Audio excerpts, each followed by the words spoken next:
अस्सलाम वालेकुम मोहतरम नाजरीन। शुरू अल्लाह के नाम से जो बड़ा मेहरबान और रहम करने वाला है। हज़रत हसन बसरी रहमतुल्लाह अलैह की ज़िंदगी के 4 हैरान कुन वाक़यात। हज़रत हसन बसरी रहमतुल्लाह अलैह फरमाते हैं कि मुझे मेरी ज़िंदगी में 4 वाक़यात बहुत अजीब लगे। तो लोगों ने पूछा, हज़रत वो कौन से वाक़यात हैं? आपने फरमाया, पहला वाक़या, हसन बसरी फरमाते हैं, एक नौजवान के हाथ में चिराग था तो मैंने नौजवान से सवाल किया कि ये रोशनी कहाँ से आई। तो जैसे ही मैंने ये पूछा कि ये रोशनी कहाँ से आई तो उस नौजवान ने फौरन फूंक मारकर चिराग बुझा दिया और कहने लगा, हजरत जहाँ चली गई वहाँ से आई थी। फरमाया कि मैं उस नौजवान की हाजिर जवाबी पर आज तक हैरान हूँ। दूसरा वाक़या,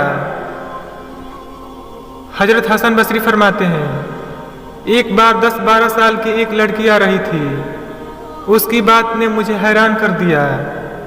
बारिश हुई थी, मैं मस्जिद जा रहा था और वो बाजार से कोई चीज़ लेकर आ रही थी। जब ज़रा मेरे करीब आई तो मैंने कहा कि बच्ची ज़रा संभल कर कदम उठाना, कहीं फिसल न जाना।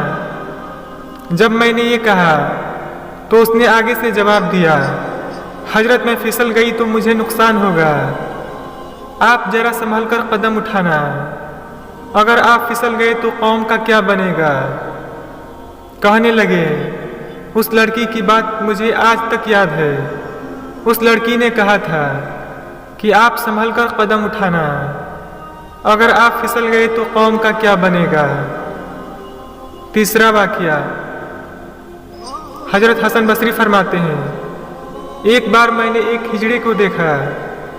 जब उसे पता चल गया कि मैंने उसे पहचान लिया है तो मुझसे वो कहने लगा कि मेरा राज न खोलना, अल्लाह ताला क़यामत के दिन तुम्हारे राजों पर पर्दा डालेगा।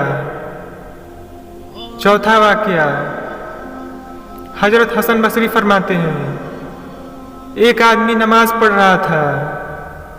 उसके सामने से एक औरत रोती हुई खुले सर के साथ उसके आगे से गुजरी। जब उसने सलाम फेरा तो उस औरत पर बड़ा नाराज हुआ कि मैं नमाज पढ़ रहा था, तुझे शर्म नहीं आई, तुझे ध्यान नहीं, नंगे सर खुले चेहरे के साथ मेरे सामने से गुजर गई।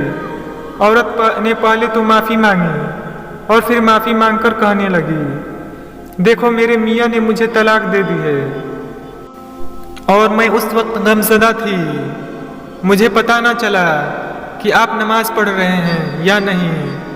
मैं इस हालत में आपके सामने से गुजर गई, मगर मैं हैरान इस बात पर हूँ कि तुम अल्लाह की मोहब्बत में कैसे गिरफ्तार हो कि खड़े हो परवरदिगार के सामने और देख मेरा चेहरा रहे हो। हसन बसरी रहमतुल्लाह अलैह फरमाते हैं कि उस औरत की ये बात ने मुझे आज तक याद है।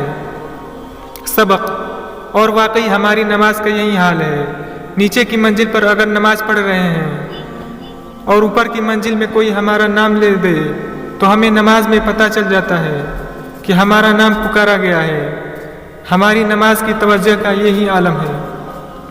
तो मोहतरम नाजरीन, हमारी आज की ये वीडियो आपको कैसी लगी आप कमेंट में ज़रूर बताएं। अगर अच्छी लगी तो लाइक करें, शेयर करें और हमारे चैनल को लाजमी सब्सक्राइब कर दें और बेल आइकन को भी प्रेस कर दे ताकि हमारे आने वाली हर वीडियो आप तक बआसानी पहुंच सके।